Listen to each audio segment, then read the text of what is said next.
Glória a Deus. Salve a igreja com a graça e a paz do Senhor. Amém? Estenda suas mãos para cá, para que Deus possa, em nome de Jesus, usar o Filho dele nessa noite para ministrar o nosso coração, porque precisamos da palavra do Senhor. Pai, primeiramente, antes de orar pelo teu Filho, Senhor, eu venho te apresentar cada uma dessas vidas, Senhor, que nesse momento estão querendo se deleitar dos seus desejos, dos seus prazeres. Meu Deus, alguns deixando o Senhor de lado, que te conhece, outros que não conhecem o teu caminho. Pai, em nome de Jesus, que essa festa a qual muitos, glória a Deus e aleluia, planejam, glória a Deus, desde o início do ano, Senhor. Meu Deus, que em nome de Jesus, que ações que possam, meu Deus, acontecer para a vida ser tragada, Senhor, acampa teus anjos ao redor dessas vidas. Que elas possam te conhecer, Senhor, que elas possam, glória a Deus e aleluia, se deleitar no teu prazer, Senhor, na tua palavra. Meu Deus, em nome de Jesus, Pai, eu venho te apresentar cada uma dessas vidas. Tem misericórdia, Senhor. Nós clamamos aqui por misericórdia, Pai, porque eles foram também criado por ti, Senhor, que eles possam se tornar teus filhos. Pai, eu te apresento os dizimistas, os ofertantes. Pai, em nome de Jesus, que os celeiros, glória a Deus e aleluia, permaneçam, glória a Deus e aleluia, cheios, Senhor, primeiramente da tua presença e depois daquilo que os teus filhos necessitam. Abençoa cada um, Pai, em nome de Jesus. Agora eu te apresento Davi, Senhor, que hoje será o mensageiro. Pai, usa a vida do teu filho como instrumento nas tuas mãos.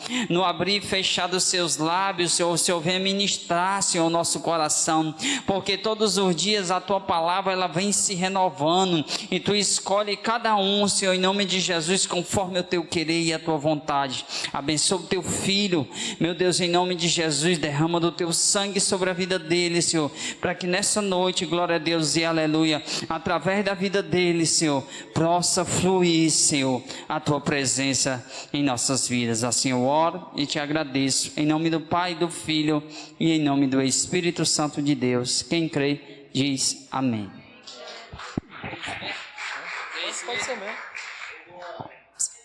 Amém? Eu saúdo a todos na paz do Senhor. Eu quero ser bem breve aqui. Abra vossas Bíblias em 2 Coríntios capítulo 12, no verso 9 ao 10. 2 Coríntios capítulo 12, no verso 9 ao 10.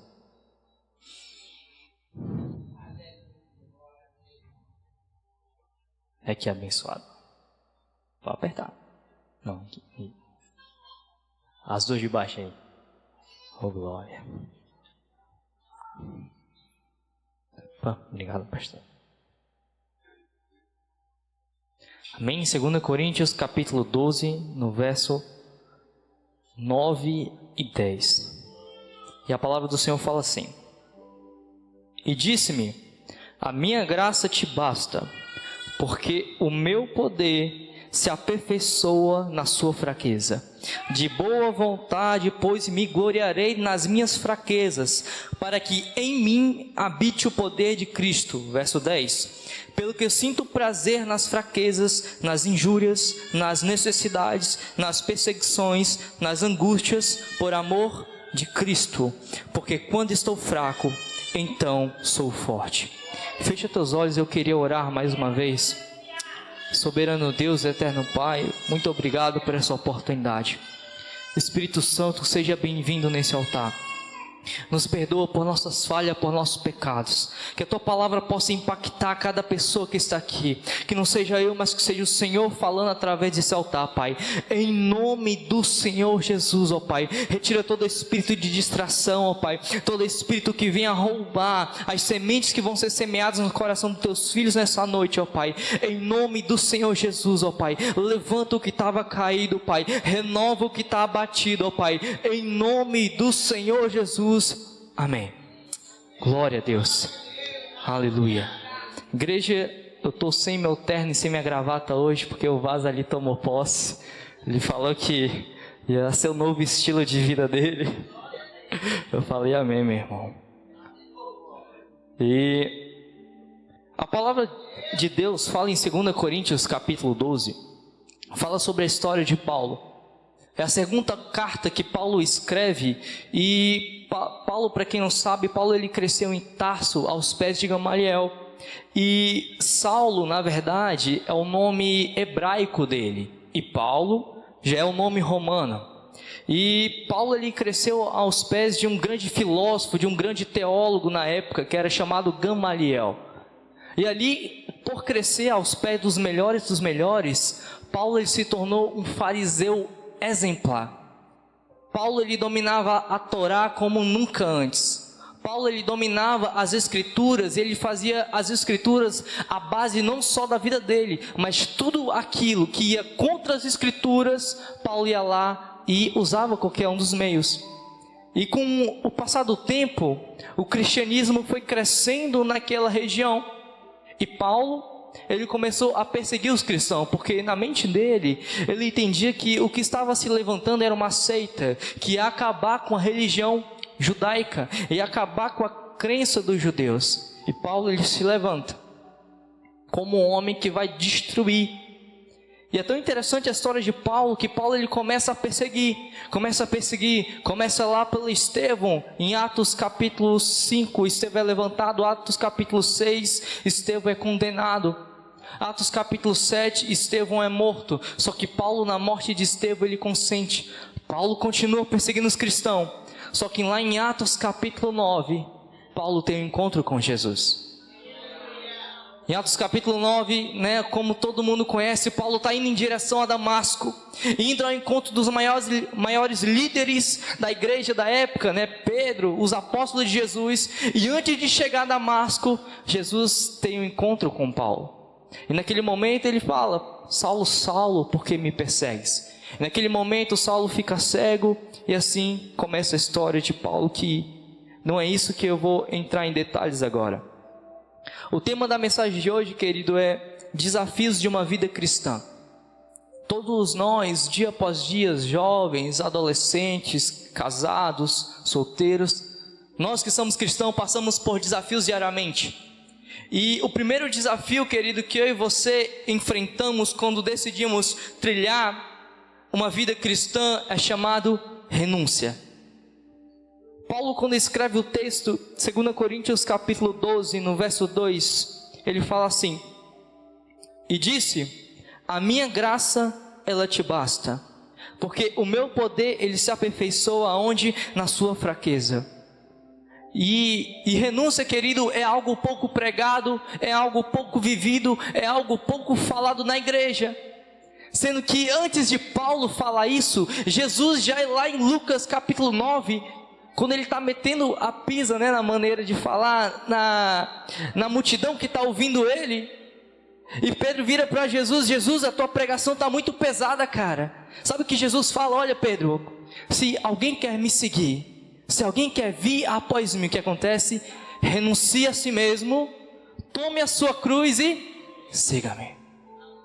Antes mesmo de Paulo ministrar: Senhor, eu entendo que o seu poder se aperfeiçoa na minha fraqueza, por isso que diariamente eu tenho que renunciar. Jesus já ministrava isso em nossos corações.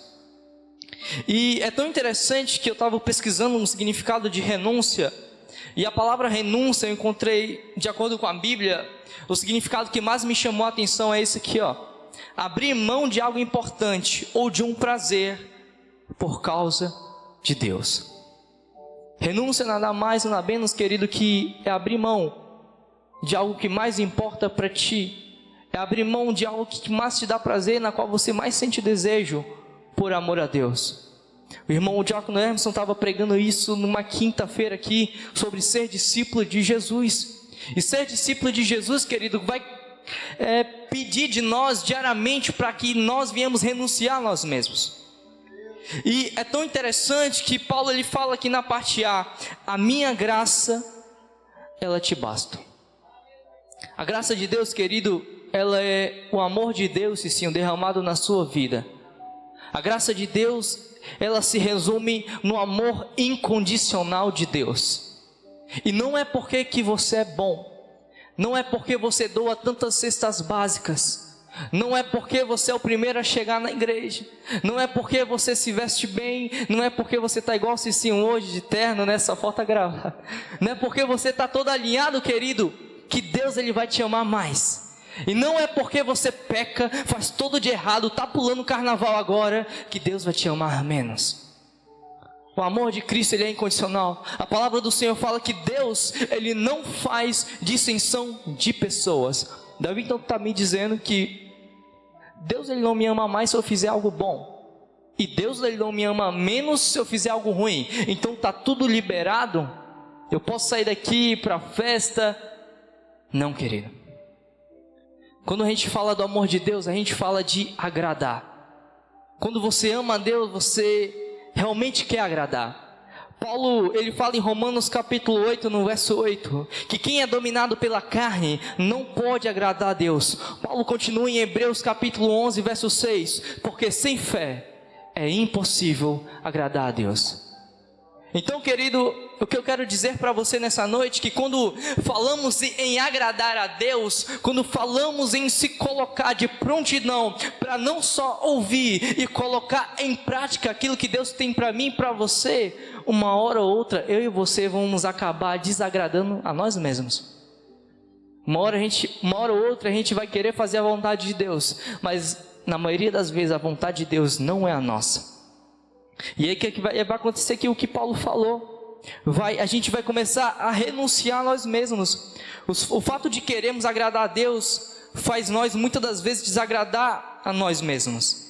E é tão interessante o texto, querido. Sofia, eu peço que você coloque para mim no verso, deixa eu só dar uma olhada aqui, no verso 8, 2 Coríntios capítulo 12, no verso 8. Em 3 ocasiões, e algumas traduções está, por 3 vezes eu orei, implorei ao Senhor que tirasse de mim, tirasse o que, Davi? O espinho na carne, aquilo que assolava Paulo, aquilo que confrontava Paulo, aquilo que amedrontava Paulo. E Deus falou, Paulo, não. Paulo, eu não vou fazer isso. E a resposta vem lá no verso 9, foi que a gente leu, Paulo, sabe por que eu não vou tirar isso de você? Porque a minha graça, ela te basta. E quando falamos disso, querido, quando falamos de graça, falamos de renúncia, falamos de agradar, muitas das vezes falamos de momentos difíceis, muitas das vezes falamos de situações que não estão fáceis, muitas das vezes falamos sobre a carne que muitas das vezes quer reinar em nossos corações. E uma das coisas que eu vim aprendendo nesses últimos dias, querido, que Deus, ele não responde necessidade, Deus, ele responde fé. Não é porque você está passando pelo momento mais difícil da sua vida, que Deus vai olhar lá do alto dos céus e vai olhar, poxa, que coitadinho, vou ajudá-lo. Não, querido. Deus em nenhum momento, ele na Bíblia, se você for meditar, ele se levanta do trono dele em meio à necessidade de alguém. Deus, ele só se posiciona em meio à fé daquela pessoa. Davi, me dá um exemplo. Jó capítulo 38, Deus chega para Jó e fala, Jó, se posiciona como um homem, que eu vou te falar, eu vou te perguntar e tu vai me responder. Aonde tu estavas quando eu firmei? Aonde tu estava quando eu dividi o mar e a terra? E no capítulo 42, o verso 1, Jó fala, os meus ouvidos ouviram a teu respeito, só que agora os meus olhos te veem. E quando Jó, ele entende que não é a necessidade que ele está passando que vai mexer o coração de Deus, mas a fé que ele determinou naquele momento, ele recebe as respostas nos versos seguintes. E a gente sabe que no capítulo 42, no verso seguinte, Jó é abençoado 2 vezes mais. Por isso que quando falamos de renúncia, quando falamos de gratidão, Daniel, quando falamos de amor, falamos muitas das vezes de entender a necessidade que a gente está passando, mas que a gente não devemos fazer dela o nosso ponto-chave da nossa vida. Posso dizer assim, Davi, me dá um exemplo. Muitas das vezes, isso acontece com todo cristão. A gente está passando um momento mais difícil na nossa vida. E muitas das vezes a primeira coisa que a gente faz é colocar a culpa em Deus. Muitas das vezes a gente coloca a culpa no irmão do lado. Eu já vou chegar nesse ponto. A gente coloca a culpa em 1001 fatores, mas não consegue enxergar que naquele deserto que a gente está passando, Deus está trabalhando na gente, Deus está trabalhando em nosso caráter. E aqui eu entro no nosso segundo ponto. Sofia, agora a gente vai falar sobre deserto. E uma das frases que eu peguei muito para mim, que deserto, querido, não é lugar de morte, deserto é lugar de mudança. Deserto não é lugar onde Deus vai te abandonar, deserto não é lugar onde Deus vai deixar você sozinho lá, mas deserto é lugar onde Deus vai te preparar, porque assim como está escrito em Mateus capítulo 5, portanto sedes perfeitos, como é perfeito o vosso Pai que está nos céus. 1 Coríntios, portanto sedes santos, como é santo aquele que vos escolheu. Por isso, querido, que um cristão que não está apto a mudar, não está apto para ser cristão. E deserto é uma obra de Deus na qual Ele dirige aquelas pessoas que Ele ama. E quantas das vezes a gente vê o deserto por uma punição, vê o deserto por um castigo, vê o deserto por uma solidão. Só que o que Deus quer comigo e com você no deserto, querido, é que eu e você venhamos mergulhar em intimidade com Ele. Lá, Davi me dá um outro exemplo, Ezequiel 47. Deus chega para o profeta Ezequiel e fala: Ezequiel, entra. E vai entrando, entra no mar e vai se aprofundando. Senhor, mas a água está nos pés. Senhor, mas a água está no joelho. E eu volto para o texto. Não foi o mar que inundou Ezequiel, mas foi Ezequiel que teve que entrar no mar. Da mesma forma eu e você. É tão interessante quando a gente entende o deserto de Deus na nossa vida, que a gente não só percebe Deus Ele moldando a gente, mas Deus Ele também cuidando de mim e de você. Quando a gente entende o deserto que nós estamos passando, quando a gente começa a entender como Deus observa. Eu lembro de muito tempo atrás, e isso ainda fica na minha memória. Estava eu em casa, eu e minhas irmãs, e nesse dia, querido, só tinha 2 dedos de leite e 3 bolachinhas em casa. Minha mãe ia para a faculdade, nós aqui já no Eusébio, isso muitos anos atrás. E naquele momento, eu olhei para aquela situação, a mãe virou para mim e para minhas irmãs e falou: Davi, você come aí e é isso que vocês têm. E naquele momento eu estava com fome, mas eu decidi dar para minhas irmãs, e eu fui acompanhando minha mãe até o portão de casa. Naquele momento eu fui murmurando com Deus, eu não tinha esse total conhecimento. Senhor, minha mãe te serve tanto, cara, e eu não consigo ver uma resposta, eu não consigo ver o Senhor abençoando ela, eu não consigo ver o Senhor cuidando dela. E naquele momento eu, criança, e eu com essa mentalidade, poxa, e dependendo da resposta da minha mãe, esse sentimento de raiva, esse poderia aflorar em mim. Só que eu lembro que minha mãe virou para mim e falou: Davi, vá para casa e ore, porque Deus Ele vai providenciar. Naquele momento eu voltei para casa confrontado.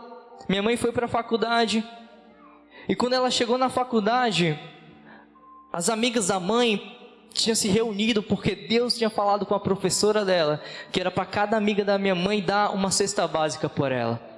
Só sei que quando minha mãe chegou em casa, chegou 2 carros lá na frente de casa, eu assustado, meu Deus, que tanta coisa é essa? Só sei que quando a mãe abriu o porta-mala, querido, deu comida para 3 meses, e até o que sobrou a gente teve que distribuir para as vizinhas. Eu quero que você entenda que quando Deus, Ele se levanta do trono, querido, Deus Ele não se move na sua necessidade, Deus não se move porque você está passando fome, Deus não se move porque a tua casa está destruída, Deus não se move porque você não tem roupa para vestir, mas Deus Ele se move na fé que você tem para entregar a Ele. Então quando a gente entende isso, querido, a gente vai lá para Isaías 43 verso 13. Ainda antes que houvesse dia, eu sou, e ninguém já que possa escapar das minhas mãos, e operando eu, quem impedirá? Deus Ele conhece o amanhã. Porém é necessário que possamos deixar Cristo nos moldar hoje, para que aquilo que Ele tem para entregar para mim e para você, a gente esteja de prontidão para receber. E tire isso da sua mente, querido, que Davi, Deus está preparando algo para mim. Não, Deus não está preparando nada para você.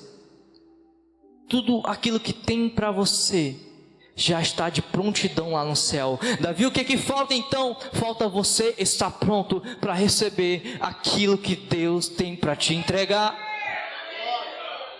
Muitas das vezes a gente levanta nessa falsa história, nessa falsa teologia, nessa heresia, que Deus está preparando algo para mim, Deus vai mudar, a roda grande vai entrando dentro da pequena, e a gente começa a criar uma teologia de prosperidade, na qual a gente está rodando em círculos, e chega um momento, querido, que qualquer um se cansa, qualquer um para, qualquer um vai olhar para um lado, vai para o outro e vai falar: poxa, e agora? O que eu quero que você entenda nessa noite, que quando você se posiciona da mesma maneira que Deus quer te entregar aquilo que Deus ele prometeu, e a Bíblia fala lá em 1 Reis, que Deus nem é homem para que minta, nem filho do homem para que se arrependa, e se Deus prometeu, Ele vai te entregar. Mas eu e você, como cristão fiel, devemos parar de ficar apenas sentado em cadeira, devemos parar de ficar apenas em casa e estar prontos para receber aquilo que Deus tem para entregar. Falamos sobre renúncia, falamos sobre deserto, e que eu já quero correr para o terceiro ponto.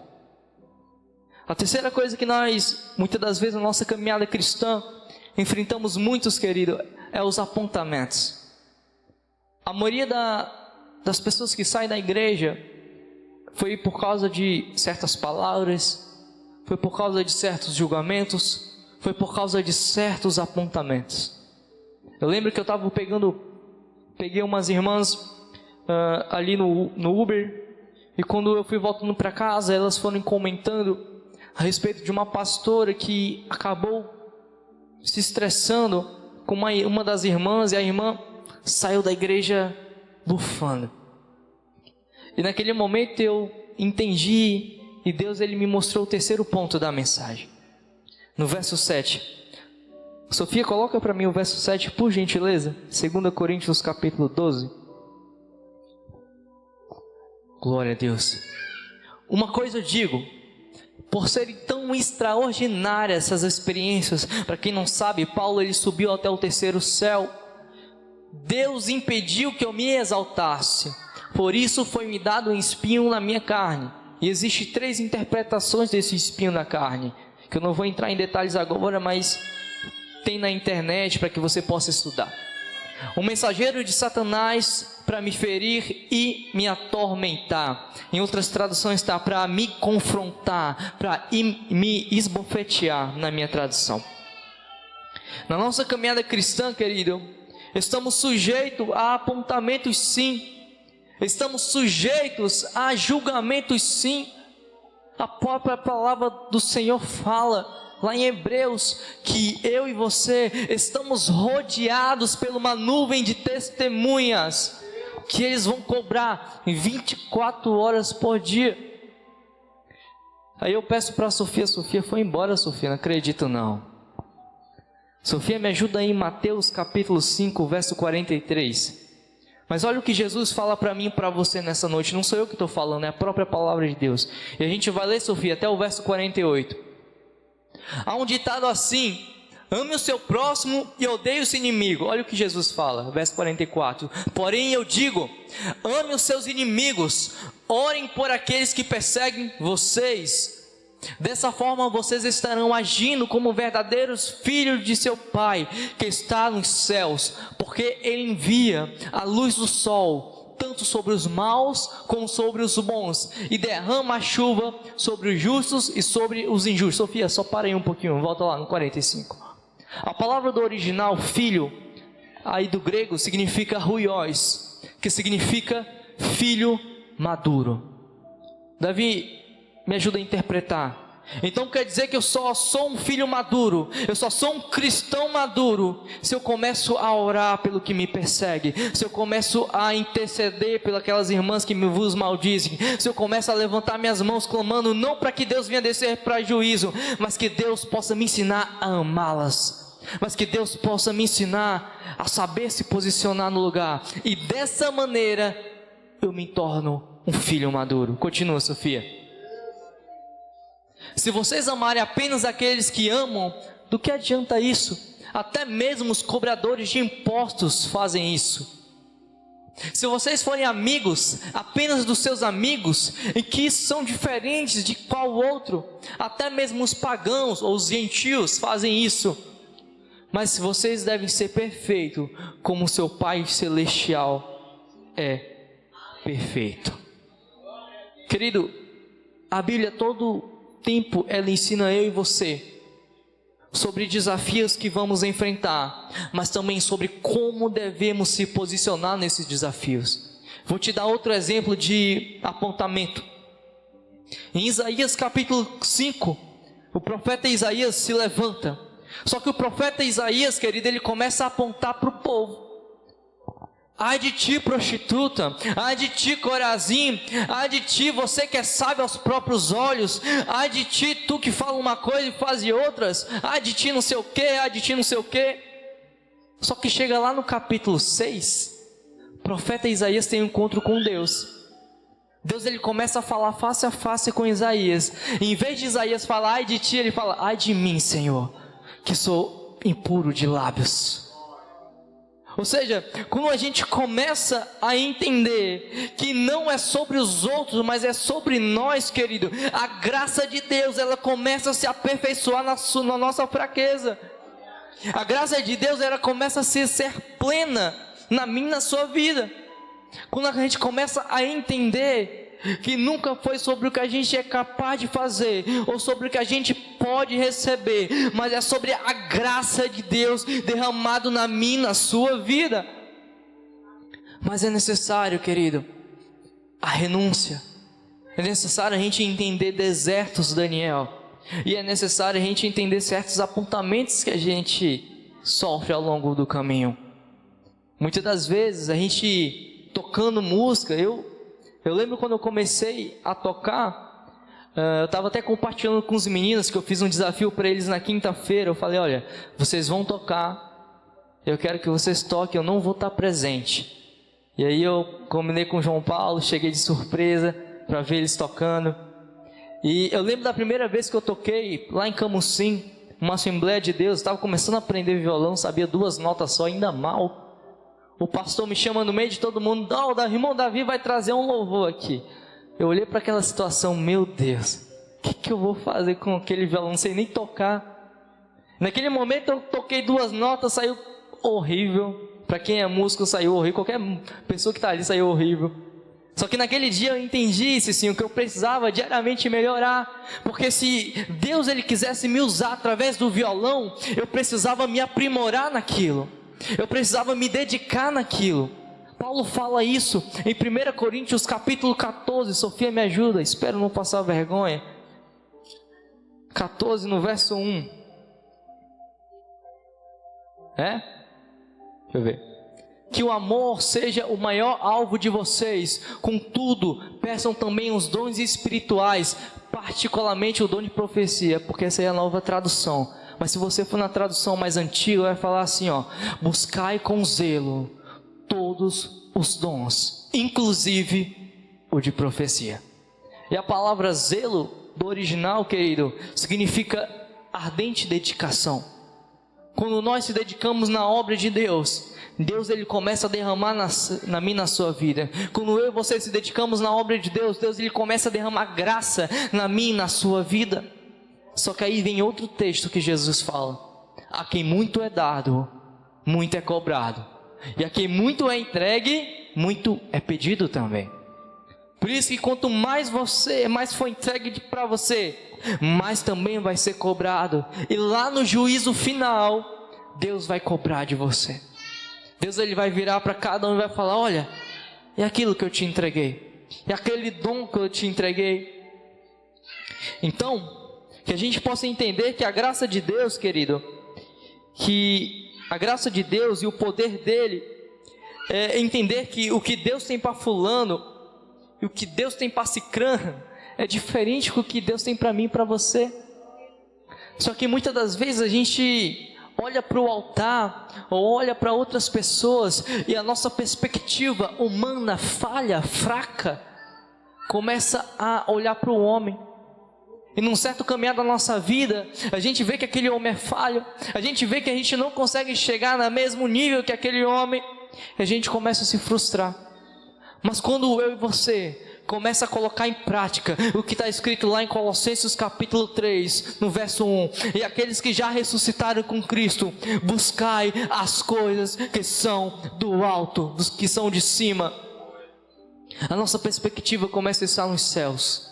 E os que os céus têm para mim e para você, querido, nem olho viu, nem ouvido ouviu, nem mesmo penetrou no coração do homem aquilo que Deus tem preparado para os que o amam. E nesse momento eu queria chamar esses jovens aqui, Israel, Sofia, cadê o Cicinho, o Daniel, né, Daniel? Cadê o outro tecladista que está lá em cima? E querido, quantos entenderam a mensagem de hoje? Então que você possa guardar isso no seu coração, que você possa meditar nessa palavra que foi distribuída, e que possamos ser casa de Deus, que possamos ser morada de Deus, que a cada dia que a palavra do Senhor fala que eu e você somos templo e morada do Espírito Santo. Então eu vou cantar uma música, queria chamar o Diácono Emerson para me ajudar, e essa música fala sobre ser casa, sobre ser morada. E uma das coisas que eu vi uma frase, um pastor falou uma vez: você moraria na mesma casa que o dono da casa não fala com você, que o dono da casa não olha para você, que o dono da casa não dá um bom dia para você, você moraria nessa casa? Aí o pregador responde: pois da mesma forma, o Espírito Santo ele também não fica numa casa assim. O Espírito Santo também ele não pode fazer morada em uma casa assim. Por isso que diariamente, constantemente, devemos pedir para que ele possa fazer morada. Amém?